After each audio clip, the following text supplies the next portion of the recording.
Welcome to the recap of Miss Universe Philippines 2022. My name is Dani Walker. Thank you so much for joining me for this episode. If you like content like this, I hope you will consider subscribing as well as hitting the notifications bell so that you know when new episodes are released every week. The first thing that we have to talk about for Miss Universe Philippines 2022 is the fact that this is their first live show with an audience.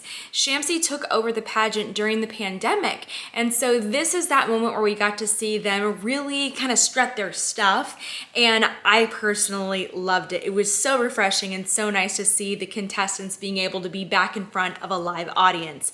So the first thing I want to mention is the opening when the contestants walked out during their introductions. I especially loved that. I really liked people describe them as wings, but they were sort of these attachments on their back, and they created lots of fun movement behind all of the contestants for those intros. It was really, really fun to see.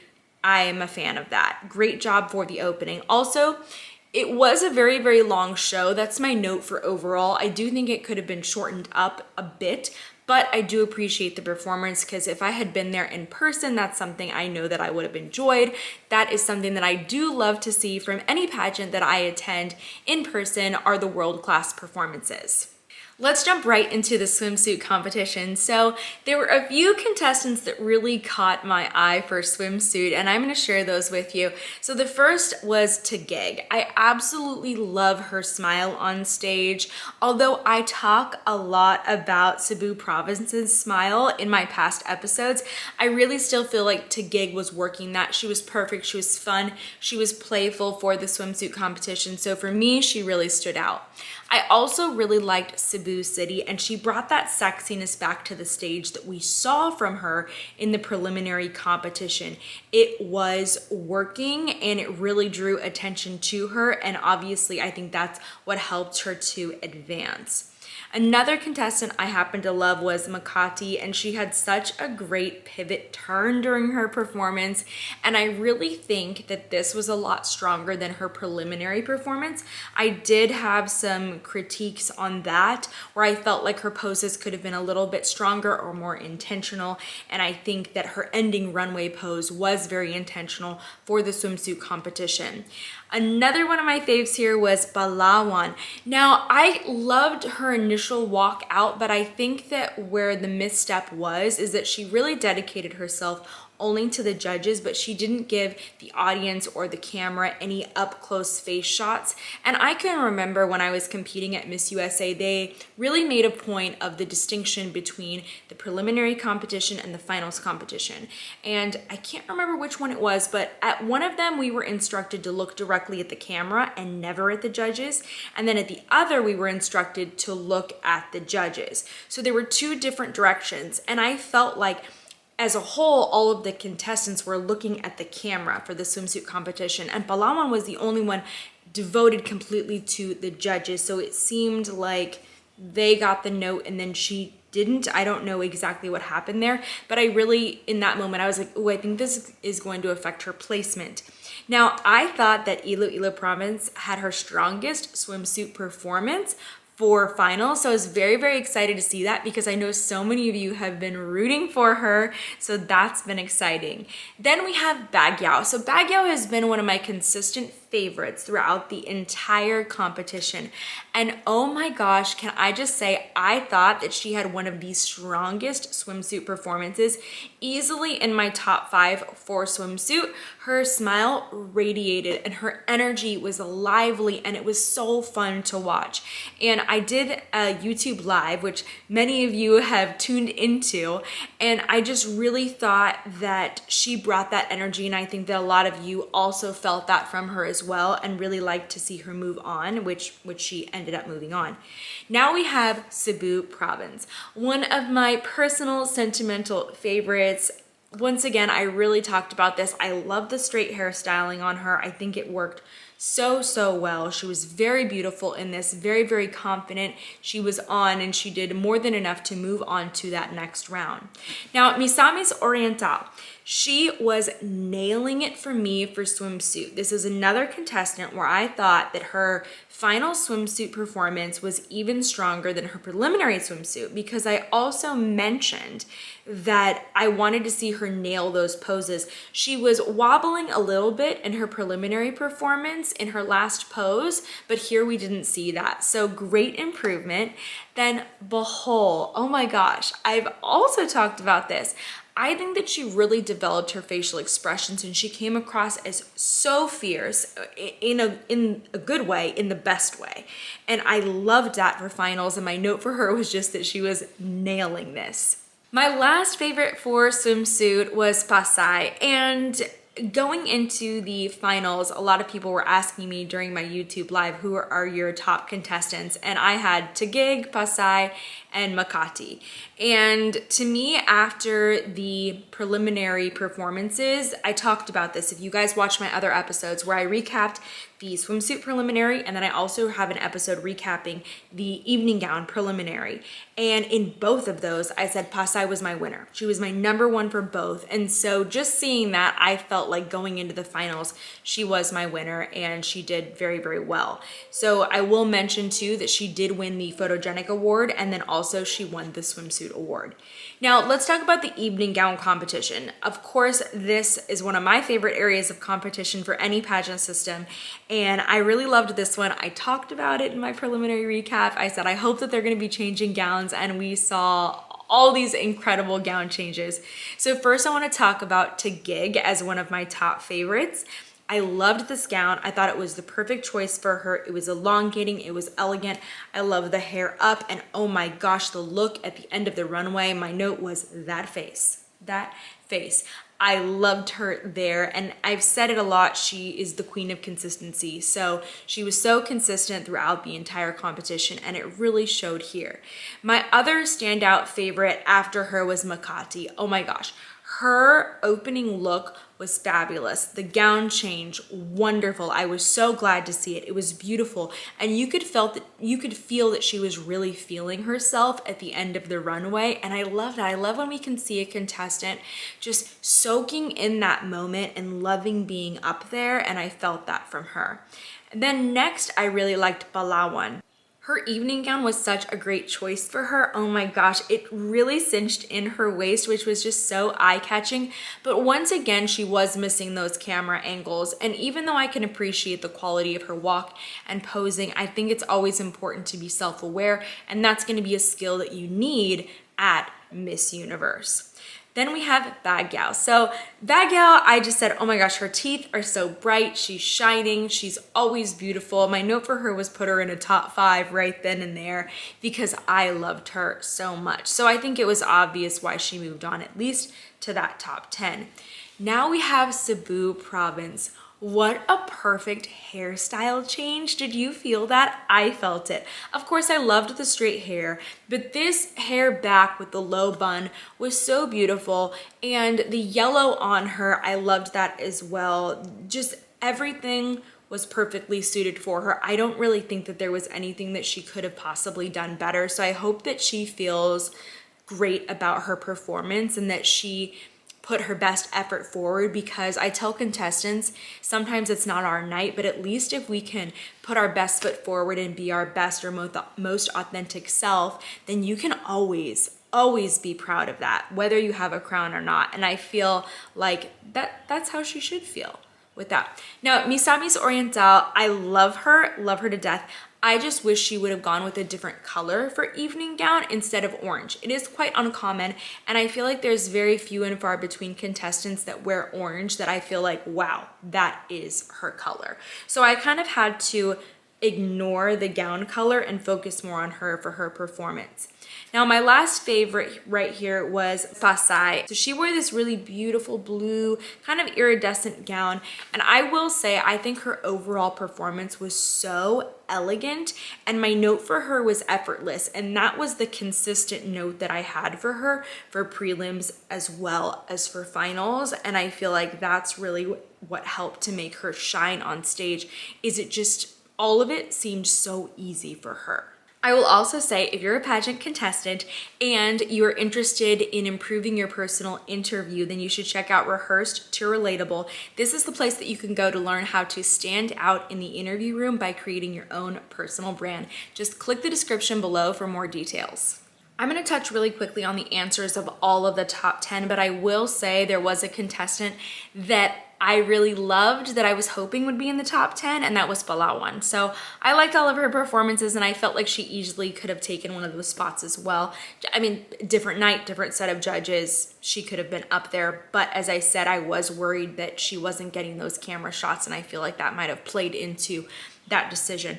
So let's talk about this. Makati was asked, what's the most extreme activity that you've done? And she said scuba diving with sharks. And she made this point of mentioning bravery over fear, and that's what she chooses. So it was kind of this nice way to wrap it up, be inspiring.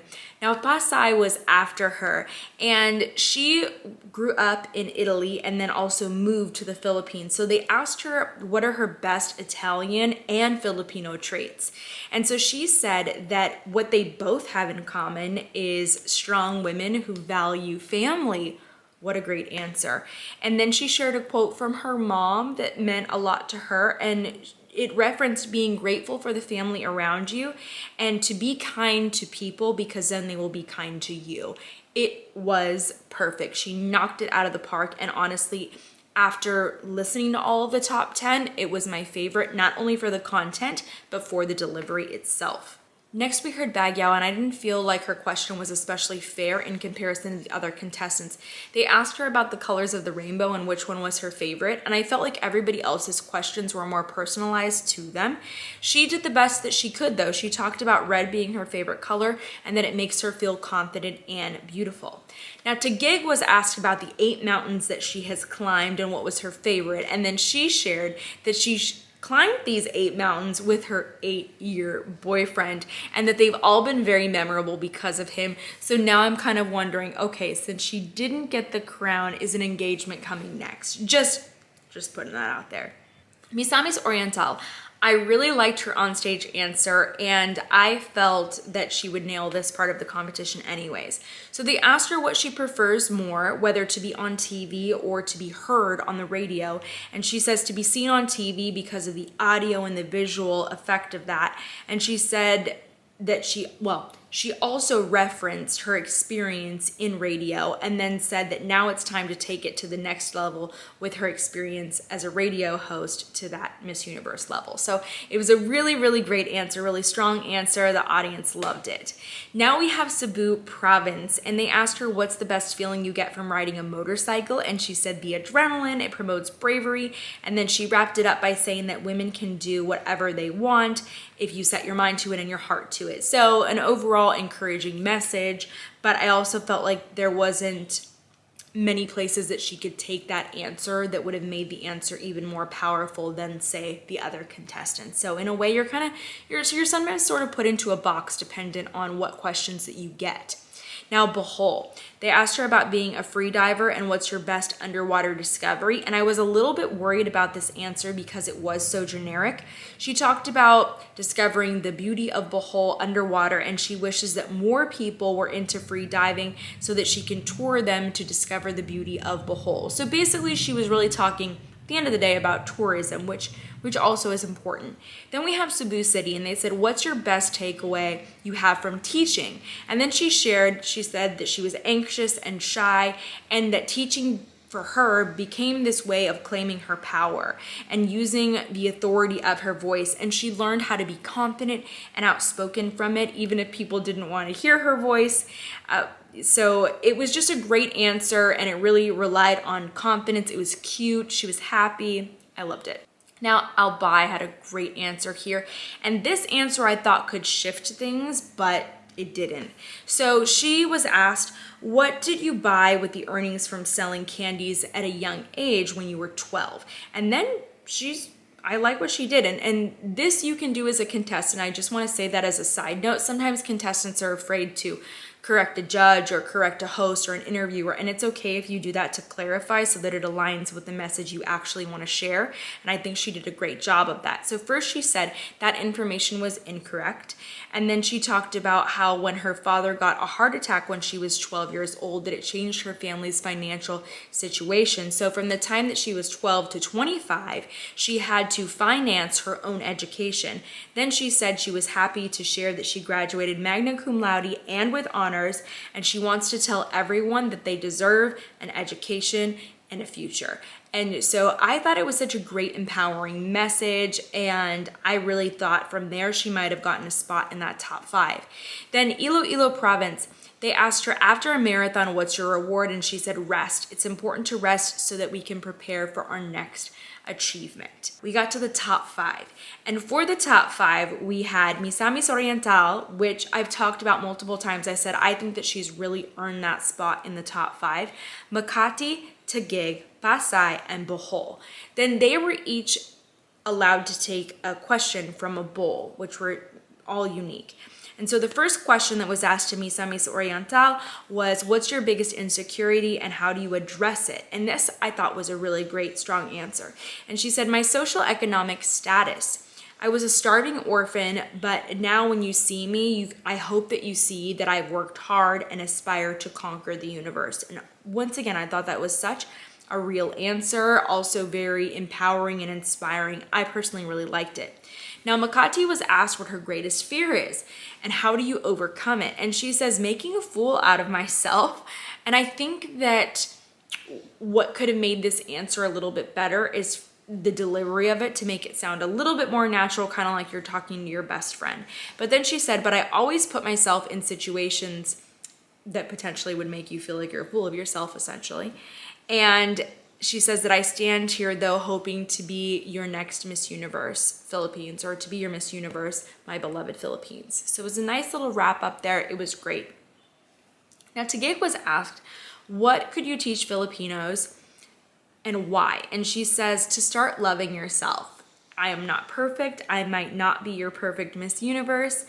I'm trying to be a better person, and pageants have helped me to be uniquely beautiful, and I think that's what I would be able to bring to Miss Universe. So I thought it was actually a very, very sweet answer, very nice.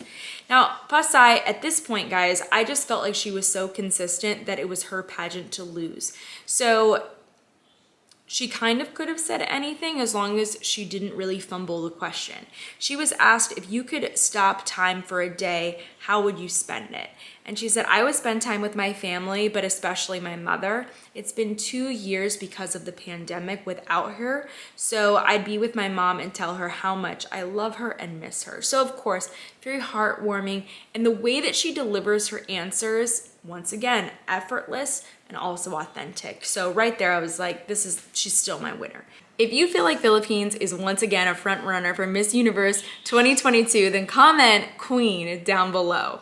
Then we have Bohol, and Bohol really changed things up in the top 5 potentially. So she was asked, what is that one life-changing decision you've made, and what's been its impact in your life? Great question. And she said to join Miss Universe Philippines again. Despite being bashed before, being doubted, she said that she found her strength, and a second chance can be just as sweet, and you can still win the second time around. And so it was just this great, inspiring message. You can feel that she was really speaking from her heart. And at that moment, I thought that the top 2 could potentially be Pasay and Bohol. Although going into it, if you guys watch my YouTube live, I said I could see the top 2 being Makati and Pasay. But the real results of the competition was that Taguig was second runner-up. First runner-up was Misamis Oriental. Miss Universe Philippines charity was Bohol, which essentially was second runner up, or you could say third place. And then Miss Universe Philippines Tourism was Makati, and then our winner was Pasay. So as predicted, Pasay and Makati were holding hands at the very end. I think that Pasay won because she was the overall, as we would say, well-rounded contestant and very, very consistent, not just leading up to the pageant, but through preliminaries and of course, most importantly, through finals. So she was a very, very deserving contestant. I have to say congratulations to her. I am very, very excited for the Philippines. Honestly, she has such a beautiful aura about her and a very natural, as I've said many times, effortless quality. I think that it makes her so well poised to potentially be our next Miss Universe. I'm very excited for her and for the Philippines. This is exactly why I talked about it in another episode, that I just think that Philippines should always be on your radar. They keep coming with strong contestants, I think because the process to be Miss Universe Philippines is so rigorous. So thank you so much for watching this recap. I hope that you go back and watch the show. It was a great production for their first live audience. I appreciate you being here. I hope that you have chosen to subscribe and hit the notifications. And if you really want to support the channel, don't forget to check out the merch store. And then also, if you want to see the other episodes I created leading up to the competition, check out these past 2 ones where I recapped the preliminary swimsuit and evening gown competition. Thanks for joining me today, and I hope to see you next time.